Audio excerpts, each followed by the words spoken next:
न जाने कितने दशाब्दियों से शताब्दियों से मानव ऐसे जीता आ रहा है, पर ये प्रश्न हर एक को नहीं आता दोस्तों कि मेरी जिंदगी क्या है, क्या हम इसीलिए आए हैं, क्या मेरे जीवन का यही उद्देश्य है, मैं कौन हूँ। ठीक है, मेरा नाम सरोजा है, पर मैं सरोजा से भी परे कुछ हूँ। तो वो परे मैं क्या हूँ, जब किसी के मन में ये प्रश्न उठता है दोस्तों, तभी वो प्रयत्न करता है जानने की कि वो असल में कौन है। ब्रह्मानंदम।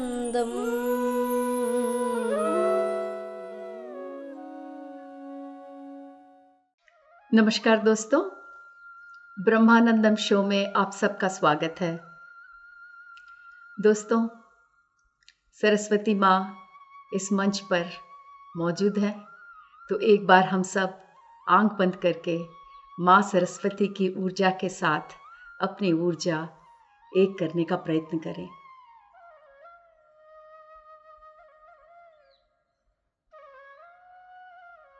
तो दोस्तों, माँ सरस्वती जी हमें शून्यता एक अनंत उपस्थिति, इस विषय के बारे में हमें विस्तार से बता रही थी।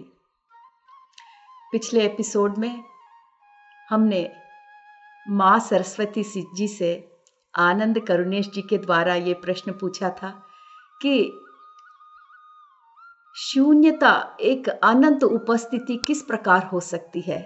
हम सब के मन में जो प्रश्न है, आनंद करुणेश जी वही प्रश्न माँ से पूछते हैं। और दोस्तों, जैसे जैसे हम इस शो में आगे बढ़ते जाएंगे, आप सब लोगों को ये अनुभूति होगी कि जब भी आपके मन में कोई भी प्रश्न उत्पन्न हो, तो आप तुरंत देखेंगे कि आनंद करुणेश जी वही प्रश्न उन एसेंडेड गॉडेसेस, उन पुरोगमन हुए आत्माओं से वही प्रश्न पूछेंगे। तो इस प्रश्न का उत्तर देते हुए माँ सरस्वती जी हमें बता रही थी कि अनंत शून्यता क्या है और सीमित शून्यता क्या है। तो हमें एक बहुत ही सुंदर उदाहरण दिया गया था, जिसे हमने पिछले एपिसोड में, जिसका विस्तार पूर्वक हमने बांटा था उस नॉलेज को। तो आगे बढ़ते हुए माँ सरस्वती जी हमें एक अद्भुत कॉन्सेप्ट से परिचय करवाती हैं, और ये है कि पिछले एपिसोड में हमने 3 जोड़ों का विवरण किया था दोस्तों। पहला जोड़ा सोच विचार और उसके साथ उत्पन्न हुए मनोभावनाएं। दूसरा पदार्थ और उसके साथ जुड़ी हुई मूल पदार्थ जो उसका ऊर्जा है। और तीसरा समय और स्थल। तो हमारे जिंदगियों में, इस सृष्टि में, जो दृश्य सृष्टि है, जो हमारा ये 3 डायमेंशनल वर्ल्ड है, उसमें सब इसी का खेल है दोस्तों। सोच विचार मनोभावनाएं, पदार्थ उसके पीछे की ऊर्जा, और समय और स्थल। ये जो 3 महत्वपूर्ण जोड़ों का वर्णन हम कर रहे हैं, ये सारे उस शून्यता के प्रकंपनों से बने हुए हैं। तो जब भी आपके मन में कोई सोच आए, कोई भी विचार आए, आपके दिल में कोई भी मनोभावनाएं आए, ये बात का आपको ज्ञात रहे कि ये सब उस शून्यता के प्रकंपनों से ही बना हुआ है। अगर आप किसी पदार्थ को देखते हैं दोस्तों, जब हम पदार्थ का विवरण करते हैं तो हम अपने आप को देखते हैं, इस भौतिक शरीर को, ये भी एक पदार्थ है। आप अपने फ़ोन और कंप्यूटर और टीवी के जरिए ये प्रोग्राम देख रहे हैं, वो उपकरण भी पदार्थ है दोस्तों। सो जब भी आप कोई पदार्थ को देखें तो ये अवश्य अपने मन में रखें कि वो भी उस शून्यता के प्रकंपनों से बना हुआ है। तो इसका तात्पर्य ये है कि दोस्तों, जो भी चीज हमारे सामने आती है, हमें इस बात को हमेशा याद रखना है कि वो सारी चीजें, और ये सारी चीजें उस शून्यता के प्रकंपनों से ही बनी हुई है। तो हम शून्यता से अलग नहीं है दोस्तों। हालांकि हमें शून्यता की समझ इस लॉजिक माइंड में होता नहीं है, पर तात्पर्य यही है कि न जानते हुए भी प्रत्येक चीज, हमारी इस दुनिया की प्रत्येक चीज उस शून्यता के प्रकंपनों से ही बनी हुई है। और यही नहीं दोस्तों, सारे पुण्य आत्माएं जो पुरोगमन के मार्ग में आगे बढ़ चुकी हैं, सारे देवदूत जिसे हम एंजल्स परियां कहते हैं, सारी देवी देवताएं के जो समूह हैं, ये सारे इस शून्यता में हैं। ये तो हम जानते ही हैं, क्योंकि इनकी आत्माएं इतने पुरोगमन, इतनी असेंड हो गई हैं कि ये शून्यता को अनुभव कर सकते हैं, उसमें जीते हैं। और यही नहीं दोस्तों, इनका विस्तार इस शून्यता में निरंतर हो रहा है। तो जब हम कहते हैं कि इनका विस्तार हो रहा है, इसका मतलब क्या है दोस्तों? इसका मतलब ये है कि इस सृष्टि का कोई अंत नहीं है दोस्तों। ये सृष्टि हमेशा और भी एक्सपैंड होती जा रही है, इसका विस्तरण और भी बढ़ता जा रहा है। हमने ये साइंस में कई जगह पढ़ा है, कई जगह सुना है कि यूनिवर्स इज एवर एक्सपैंडिंग। इसका मतलब यही है कि हमारी ये जो सृष्टि है, ये ब्रह्मांड है, इसकी सीमा एकदम फिक्स्ड नहीं है दोस्तों। ये निरंतर बढ़ता ही जा रहा है, ये जो हमारा ब्रह्मांड कहिए, यूनिवर्स कहिए। तो जो हम आध्यात्मिक रूप से आज जो ज्ञान ले रहे हैं सरस्वती माँ से, माँ का यही कहना है कि ये जो आत्माएं हैं इस शून्यता में समाई हुई, इनका विस्तार निरंतर इस शून्यता में लगातार होता ही जा रहा है। और इस शून्यता में इनका विस्तार होते हुए हर एक चीज जो इस शून्यता से जुड़ चुकी है, इस शून्यता को समझ पाई है, वो इस शून्यता को या अपने आप को इस शून्यता में एक अविभजित पूर्ण की तरह अनुभव कर रहा है। तो ये अविभजित पूर्ण है क्या, जिसको इंग्लिश में कहते हैं अनडिवाइडेड होल। दोस्तों, जब हम इस भौतिक शरीर में हैं और जब तक हम इस भौतिक शरीर से ही संबंध बनाए रखते हैं, तब हमें इस बात का अनुभव होता है कि मैं अलग हूं, आप अलग हैं। हर चीज जो हम देखते हैं वो पृथक पृथक है या अलग अलग है।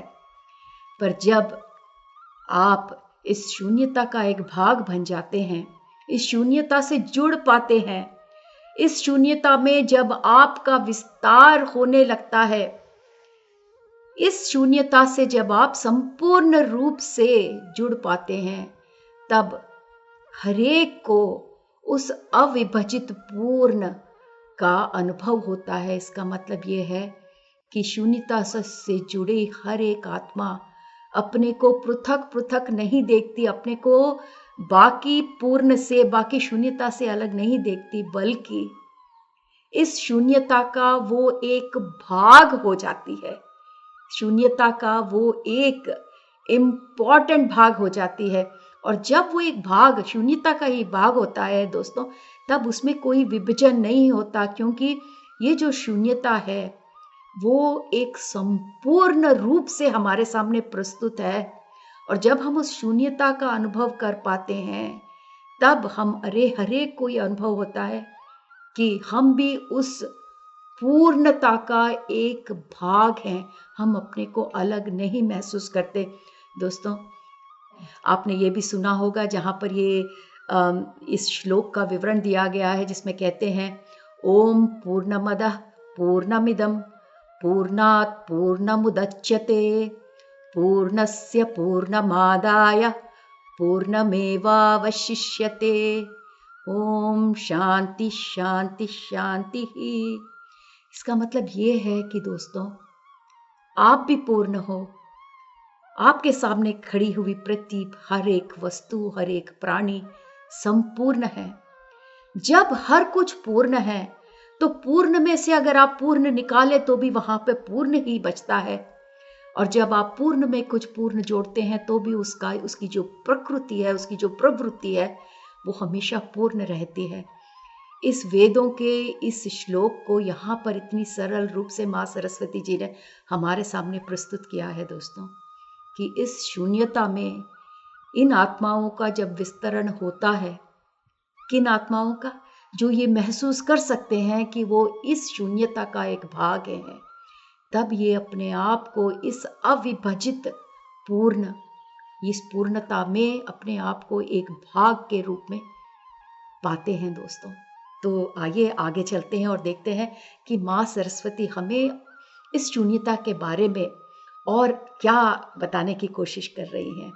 तो जब इतना अद्भुत वाक्य माँ सरस्वती जी ने सामने रखा, तो यहाँ पे आनंद करुणेश जी का अगला प्रश्न ये हुआ कि आध्यात्मिक रूप से माँ आप जो कह रहे हो वो मैं समझता हूँ, पर ये जो मेरा मन है, ये जो मेरा दिमाग है, उसके लिए एक तर्क की ज़रूरत है और मेरे तर्क का इस्तेमाल करते हुए मैं ये कॉन्सेप्ट समझ नहीं पा रहा हूँ कि शून्यता एक अनंत उपस्थिति किस प्रकार हो सकती है और जो ये 3 जोड़े आपने सामने रख दिए, वो किस प्रकार इस शून्यता के प्रकंपनों से भरपूर हैं।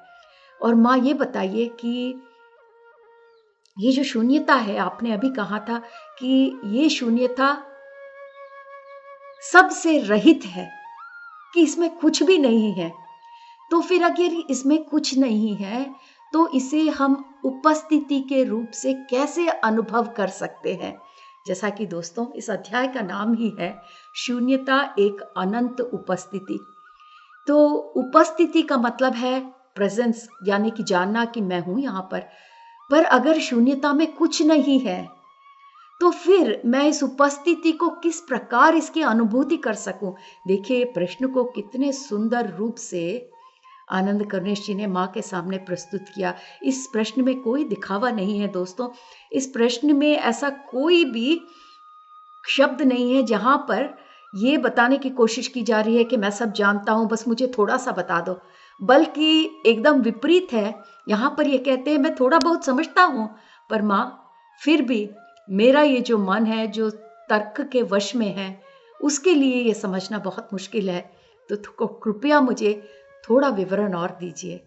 दोस्तों हम सब भी तो यही चाहते हैं कि माँ के द्वारा हम भी थोड़ा और विवरण प्राप्त करें कि इस शून्यता में जिसमें कुछ भी नहीं है, जो सबसे रहित है, उसमें हम ये अनंत उपस्थिति को किस प्रकार अनुभव कर सके।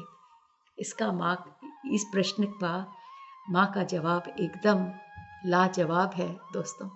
माँ कहती है बेटा तुमने इसे शब्दों में प्रश्न के रूप में पूछ तो लिया, पर ये जो स्थिति है, ये जो शून्यता की स्थिति जिसके बारे में मैं इस अध्याय में बता रही हूँ, वो शब्दों से परे है। इसका मतलब ये है कि शब्दों में इसका विवरण करना बहुत मुश्किल है, क्योंकि ऐसे कोई शब्द हमारे शब्दकोश में नहीं है जिसका उपयोग करके हम इस अवस्था का विवरण दे सके।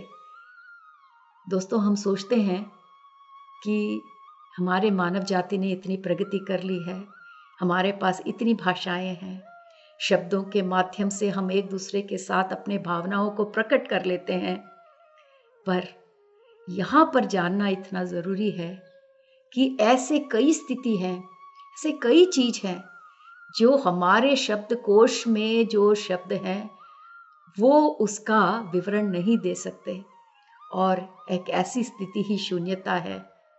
पर माँ कहती है कि बेटा तुमने प्रश्न किया है तो उसका जवाब तो देना होगा और मैं अवश्य दूंगी।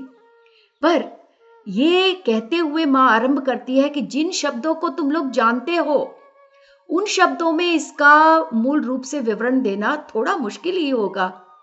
पर माँ है, बच्चे द्वारा, बेटा या बेटी द्वारा पूछा हुआ प्रश्न कोई भी माँ बिना जवाब दिए हुए आगे बढ़ेगी नहीं। हर माँ चाहती है कि उसका बेटा, उसकी बेटी, उनके बच्चे ज्ञानी हो, हर एक रूप से कुशल हो। तो देखिए यहाँ पर एक माँ की जो तड़प है कि इस बेटे ने पूछा है कि शून्यता की अवस्था क्या है, मैं किस प्रकार किन शब्दों में इस बेटे को इस प्रश्न का जवाब दे सकूं। चलिए माँ के शब्दों में ही सुनते हैं। तो माँ कहती है बेटा जो प्रश्न तुमने पूछा है, ये प्रश्न ही नहीं रहता, या इसका मतलब है ये प्रश्न पिघल जाता है कब? जब कोई आत्मा इस अनंत उपस्थिति में जागृत होती है।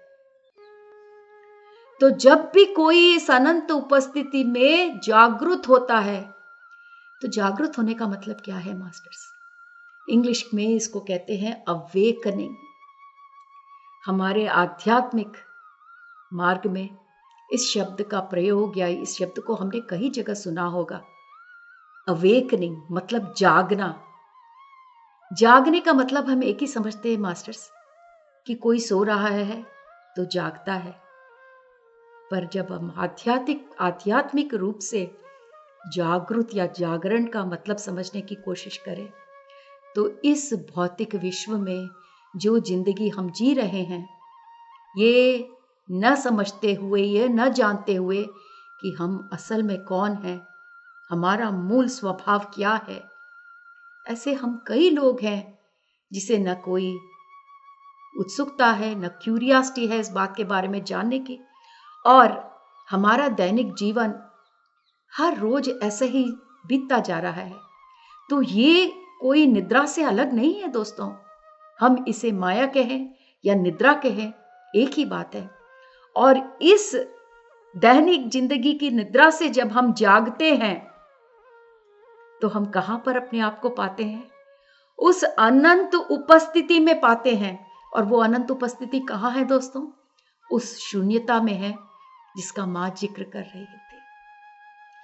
तो जब हमारे ये रूटीन मंडेन जिंदगी, मंडेन का मतलब है कि हर रोज की जिंदगी, जब हम उठते हैं, खाते हैं, काम पर जाते हैं, आते हैं, फिर खाते हैं, सो जाते हैं, हर दिन हमारी ये जो दैनिक जिंदगी हमारी हर रोज कटती जाती है। ऐसी निद्रा से जब हम उठते हैं, और कोई भी आत्मा, कोई भी मनुष्य इस निद्रा से तभी उठ पाता है जब उसके मन में ये कुतूहलता आती है, ये क्यूरियोसिटी आती है कि मैं कौन हूं, असल में मैं कौन हूं, ये मैं क्या कर रहा हूं। ये मैं रोज सुबह उठता हूं, ब्रश करता हूं, ब्रेकफास्ट करता हूं, काम पे जाता हूं, वापस आता हूं, ठीक है, बीबी बच्चों से बात करता हूं, फिर खाता हूं, फिर सो जाता हूं, फिर अगले दिन न जाने कितने दशाब्दियों से, शताब्दियों से मानव ऐसे जीता आ रहा है। पर यह प्रश्न हर एक को नहीं आता दोस्तों। और जिस किसी को भी ये क्यूरियोसिटी, ये उत्सुकता उसके मन में जागती है कि मेरी जिंदगी क्या है, क्या जिंदगी यही है, क्या हम इसीलिए आए हैं, क्या मेरे जीवन का यही उद्देश्य है, मैं कौन हूं, मैं असल में कौन हूं। ठीक है, मेरा नाम सरोजा है, पर मैं सरोजा से भी परे कुछ हूं। तो वो परे मैं क्या हूं, जब किसी के मन में ये प्रश्न उठता है दोस्तों, तभी वो प्रयत्न करता है जानने की कि वो असल में कौन है। तो यहां पर एक मुख्य बात यह है दोस्तों, हर एक चीज प्रश्न से ही आरंभ होती है। अगर आप प्रश्न नहीं करते और जिंदगी ऐसे ही जीते चले जाते हैं, तो उसमें कोई नुकसान नहीं है दोस्तों। फिर हम एक और जन्म लेके आएंगे, फिर ऐसी ही जिंदगी बीतते जाएंगे, फिर किसी जन्म में कहीं एक जगह हम ऐसे मोड़ पर आकर रुक जाते हैं जहां हमें इस जिंदगी से एक तरह की बोर्डम कहिए, या फिर उसमें कोई सार नहीं, एक निस्सार तत्व जिंदगी का हमारे सामने आके खड़ा हो जाता है। और जो भी कोई उस मोड़ से गुजरता है दोस्तों, वो ये प्रश्न जरूर करता है कि मैं कौन हूं, ये जो जिंदगी में जी रहा हूं, क्या मैं इसीलिए आया हूं, खाने के लिए, सोने के लिए, नौकरी करने के लिए। और जब तक वो प्रश्न उस मनुष्य के दिमाग में नहीं आता, वो उस पथ से थोड़ा भी इधर उधर देखने की कोशिश नहीं करता। और जिसके मन में वो प्रश्न आता है, वो थम जाता है दोस्तों, अपने आप को देखने लगता है, अपने आप को गौर से देखने लगता है, जिसे अंग्रेजी में कहते हैं इंट्रोस्पेक्शन। जब तक अपने आप को आप इंट्रोस्पेक्ट नहीं करेंगे, अपने आप को गौर से न देखेंगे। अब आप लोग कह सकते हैं कि मैं तो अपने आप को रोज देखता हूं, तो मुझे गौर से देखने की जरूरत क्या है दोस्तों। हम जो अपने आप को देख रहे हैं रोज मिरर में, आईने में, भौतिक रूप से अपने आप को देख रहे हैं। हमारे अंदर भौतिकता के अलावा कई तल हैं, कई स्तर हैं दोस्तों, मानसिक स्तर, आध्यात्मिक स्तर, कई स्तर हैं। हम जो मनुष्य हैं वो कोशों से बने हुए हैं। आप लोगों ने मुख्य पंचकोशों के बारे में तो सुना होगा। उसमें ये जो भौतिक कोश है वो तो बिल्कुल बाहर का तल है, बाहर का स्तर है दोस्तों। हम जो आईने में अपने आप को देखते हैं वो उस भौतिक कोश में, और बाहर के कोश को देखकर सोचते हैं यही हम हैं। पर जिस मनुष्य के मन में ये प्रश्न उठता है कि मैं असल में कौन हूं, वो उस भौतिक स्तर से अंदर की तरफ जाने की कोशिश करता है, जिसे हम कहते हैं इनर जर्नी, अंतर प्रयाण। और जिस मनुष्य को इस अंतर प्रयाण करने की ये जो इनिशिएटिव है, इंस्पिरेशन है, प्रेरणा मिलती है, और जब वो इस मार्ग में आगे बढ़ता है तो ये जो निद्रा अवस्था की जिंदगी है उसमें से उसका जागरण उस अनंत उपस्थिति में होता है दोस्तों। तो जब तक मनुष्य ये प्रश्न न करे कि मैं क्या हूं, क्यों कर रहा हूं, उस अनंत उपस्थिति से जुड़ना भी मुश्किल है दोस्तों। और माँ यहाँ कहती है कि ये जो अनंत उपस्थिति है, जहां पर वो प्राणी, वो आत्मा जागृत होती है, वो सबसे रिक्त है, एम्प्टी है। आप जितना भी अभी तक जानते हो, जो कुछ भी इस भौतिक जिंदगी में आपने जाना है, उस सब चीजों से, उन सब भावनाओं से, उन सब सोचों से वो अनंत उपस्थिति रिक्त है। तो आप कह सकते हो कि इतने दिन मैंने जो कुछ सीखा उन सब से रिक्त है। मां ने वो भी क्लैरिफाई किया दोस्तों कि जितना कुछ आपका ये जो भूतकाल है, जहां से आप यहां तक आए हैं, जितनी भी अनुभूतियां, अनुभव आपने अभी तक प्राप्त किया है, वो अनंत उपस्थिति उससे भी रिक्त है। मतलब वो भी वहां पर उपस्थित नहीं है। तो मां कहती है कि ये जो बात है शून्यता की, जिसे हम कह रहे हैं कि शून्यता एक अनंत उपस्थिति है, ये एक बहुत चमत्कारी विषय है ना मास्टर्स? ये तो चमत्कारी विषय ही है, क्योंकि जब हम शून्यता को समझने की कोशिश करते हैं तो माँ हमारे सामने एक और शब्द ला के रख देती है जिसका हमें ज्ञान उतना नहीं है। तो हमने माँ से पूछा शून्यता का क्या है, तो माँ ने कहा शून्यता एक अनंत उपस्थिति है। अब हमारे सामने ये जो प्रश्नार्थक शब्द आके खड़ा हो गया है कि अनंत उपस्थिति क्या है, माँ उस अनंत उपस्थिति का विस्तार से हमें समझाने की कोशिश कर रही है। कह रही है कि जितना भी कुछ बच्चों, जितना भी कुछ आप लोगों ने अभी तक सीखा है, उस अनंत उपस्थिति में आपको वहां ऐसा कुछ भी नहीं मिलेगा। तो है ना चमत्कारी बात? तो जितना भी कुछ अगर हम अभी तक जानते हैं, अगर शून्यता में वो नहीं है तो फिर क्या है वहां पर? तो यहां पर मां कहती है कि जो शून्यता से जुड़ पाता है उसके लिए हर एक पल एक नया पल है। और जब भी आप शून्यता से जुड़ोगे, हर पल आपको फिर से नया ही नजर आएगा। इसका यह मतलब है, इसको हम हमारे शब्दों में, हमारे तात्पर्य में इसे समझने की कोशिश करें कि कल मैं शून्यता से जुड़ी थी तो वो पल एकदम अद्भुत था, चमत्कारी था और एकदम नया था। मैंने ऐसा अनुभव कभी नहीं प्राप्त किया था। पर अगर आज मैं फिर से शून्यता से जुड़ने का प्रयत्न करूं तो जो पल मुझे अनुभव होगा, इस शून्यता में मैं जो अनुभव मैं प्राप्त करूंगी वो कल के शून्यता के अनुभव से अलग होगा। इसका मतलब यह है कि हर पल शून्यता में एक अलग अनुभव सामने लाता है। अनुभव एक अनंत उपस्थिति का अनुभव सामने आता है। इसीलिए ये अलग अलग है दोस्तों, क्योंकि ये अनंत है, इसकी कोई सीमा नहीं है। आप जितने भी बार इस शून्यता से जुड़ने की कोशिश करोगे, जो भी अनुभव आप प्राप्त करोगे, कैसा अनुभव उसके बारे में हम बाद में बात करते हैं, पर पहले ये जान लें कि जो भी अनुभव हम प्राप्त करेंगे, चाहे वो कोटि बार, करोड़ बार आप शून्यता से जुड़ने की कोशिश करो, हर एक अनुभव, हर एक उपस्थिति का अनुभव अलग अलग होगा। कितना अद्भुत विवरण देने की मां कोशिश कर रही है। पहले मां थोड़ा बैकग्राउंड, थोड़ा नेपथ्य देती है ताकि हम समझ सके हम किस विषय के अंदर जा रहे हैं, किस विषय को जानने की कोशिश कर रहे हैं। इतना कहकर माँ थोड़ा और आगे बढ़ती है और ये कहती है कि बेटा थोड़ा तो समझ गए होगे, अब थोड़ा और जानो कि ये जो शून्यता है उसकी कोई प्रकृति ही नहीं है, उसकी कोई प्रवृत्ति ही नहीं है। इसका मतलब है उसका कोई नेचर नहीं है, उसका कोई स्वभाव नहीं है, उसका कोई दिमाग नहीं है। जहां दिमाग नहीं है दोस्तों, वहां कोई सोच ही नहीं, जहां कोई सोच नहीं वहां भावनाएं ही नहीं।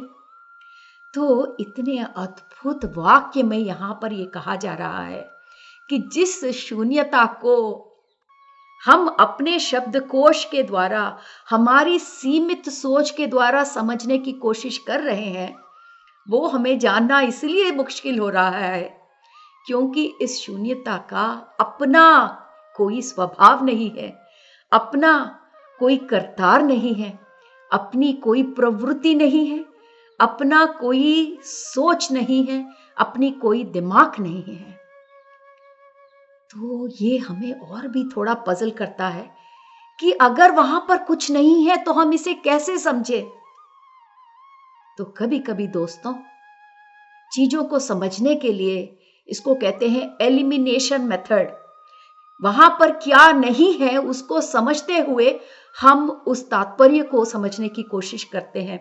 इसको इंग्लिश में कहते हैं अंडरस्टैंडिंग बाय एलिमिनेशन प्रोसेस। जो चीज वो नहीं है उसको समझते हुए वो चीज क्या है उसको समझना अंडरस्टैंडिंग थ्रू एलिमिनेशन प्रोसेस है दोस्तों। और ये जो शून्यता का विवरण, शून्यता की समझ करने की हम कोशिश कर रहे हैं, वो इसी एलिमिनेशन प्रोसेस के द्वारा ही प्राप्त हो सकती है दोस्तों। तो आज का एपिसोड हम यही समाप्त करते हैं। अगले एपिसोड में हम और भी विवरण पूर्वक इस शून्यता के बारे में जानने की कोशिश करेंगे। धन्यवाद।